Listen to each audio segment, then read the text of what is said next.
अंधेरी रात में राजा विक्रमादित्य अपने कंधे पर बेताल को लटकाए तेजी से जंगल में बढ़ रहे थे।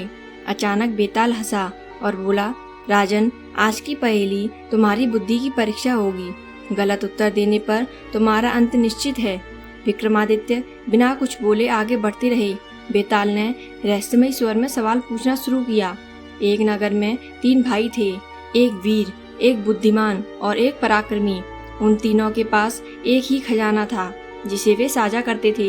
एक दिन जब उन तीनों को एक खतरनाक राक्षस ने चुनौती दी तो उनमें से एक भाई ने अपने भाइयों को धोखा दिया और खजाना लेकर भाग गया। बताओ राजन, वह कौन था जिसने धोखा दिया और क्यों? विक्रमादित्य का मन उलझ गया। यह सवाल साधारण नहीं था, इसमें गहरे राज छुपे हुए थे। बेताल की आंखें चमक उठी। वह विक्रम की हर हरकत पर नजर रख रहा था। सोचो राजन, जवाब न दे सके तो तुम्हारा अंत इसी जंगल में होगा, बेताल ने ठंडे स्वर में कहा। विक्रमादित्य ने कुछ पल सोचा और गंभीरता से कहा, धोखा देने वाला भाई बुद्धिमान था, क्योंकि बुद्धिमानी कभी कभी लालच में बदल जाती है। वह समझ गया कि खजाना बांटने से उसकी शक्ति कम हो जाएगी, इसलिए उसने अपने भाइयों को धोखा दिया।